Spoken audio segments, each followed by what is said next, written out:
Bonjour à tous et bienvenue sur RTI 1. Tout d'abord, la visite de travail aux États-Unis du Premier ministre ivoirien Patrick Hachi est dans ce pays depuis hier dans le cadre d'une série d'activités au cours desquelles seront évoqués les progrès économiques et politiques réalisés par la Côte d'Ivoire depuis 10 ans. À noter que ces progrès ont permis au pays d'améliorer fortement ses infrastructures routières, notamment l'éducation, la santé, l'accès à l'eau potable et à l'électricité au moyen d'une croissance robuste, croissance qui a fait chuter le chômage et la pauvreté. Nous allons revenir sur cette information dans le journal de 13h. Direction Sipilou, localité située dans la région ouest de la Côte d'Ivoire. Ce projet vise à réaliser 124 forages équipés de pompes à motricité humaine. Il s'agit du don japonais, estimé à environ 2 milliards de francs CFA. Ce programme a donc été lancé récemment à Sipilou par le ministère de l'Hydraulique. Objectif, améliorer l'accès à l'eau potable des populations.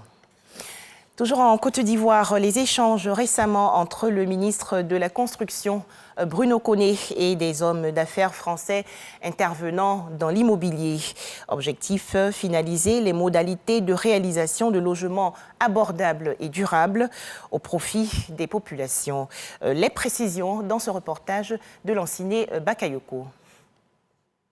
Preuve de la détermination de Noud Holding, ce partenaire qui s'engage à contribuer à la résorption du déficit en logement en Côte d'Ivoire, l'inauguration de 3 édifices témoins à Abobo et à Trècheville. Au cabinet du ministre de la Construction, du Logement et de l'Urbanisme, Bruno Nabagné-Koné, les hommes d'affaires français ont dessiné les contours de ce projet de construction de maisons. Ce qu'on vient offrir aujourd'hui, c'est la création de nouveaux quartiers. C'est se dire aujourd'hui, nous sommes une famille avec beaucoup de commerce, avec des enseignes comme Auchan, Electrodépôt, Leroy Merlin, Decathlon. Et donc ces entreprises ont envie d'investir le territoire. Et donc ils demandent à l'immobilière de la famille, qui s'appelle Noud, de se dire comment venir développer des quartiers pour trouver une place à cette mixité urbaine qui permet de se divertir, de commercer, d'avoir du plaisir dans les liens humains qu'on peut avoir. Et donc c'est en ça qu'on est en train de nous créer la ville durable.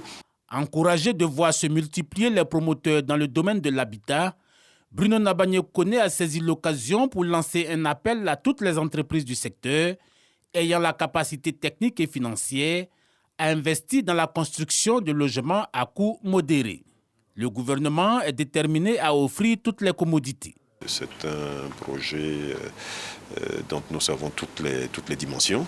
C'est un projet qui convient sans aucun doute à nos populations, qui convient à notre marché. La question du foncier, on peut considérer qu'elle est traitée. Des solutions concrètes sont aujourd'hui proposées et je pense qu'assez rapidement nous allons conclure sur ce point. En plus du savoir-faire international de Noud Holding, les autorités ivoiriennes pèseront pour garantir le coût abordable des maisons. Sur notre marché, on a de la demande pour du logement très haut standing, pour du logement de standing, du logement économique, pour du logement social, etc. Donc on saura de toutes les façons, dans tous les cas, trouver une demande qui va s'adapter à l'offre qu'apporte le groupe. Sur le volet financement, le projet bénéficie de l'accompagnement du Trésor français. Des images à présent en France, plus besoin à compter d'aujourd'hui, lundi 14 mars 2022, de passe vaccinal pour se rendre dans les lieux de loisirs, notamment dans les restaurants, au cinéma ou en salle de sport. C'est donc la fin de cette mesure contraignante. À noter toutefois que le passe sanitaire va faire son retour à l'hôpital. Et toujours ce lundi 14 mars 2022, le port du masque n'est plus obligatoire en France, sauf bien sûr à l'hôpital, dans les transports en commun et pour voyager. Le coronavirus toujours virulent en Chine, notamment dans la région sud du pays. Les autorités chinoises ont en effet mis en place un confinement pour les 17 millions d'habitants de la ville de Shenzhen. Les populations sont désormais priées de rester chez elles. Selon le gouvernement, 66 cas de coronavirus ont été détectés récemment.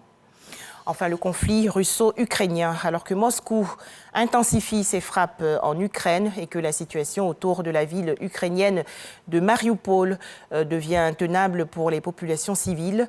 Les autorités américaines tentent aujourd'hui une nouvelle stratégie. Il s'agit d'accentuer la pression sur Pékin.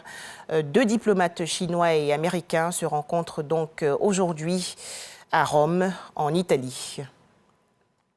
Voilà, plus de détails sur ces informations dans le journal de 13h. Merci de nous avoir suivis.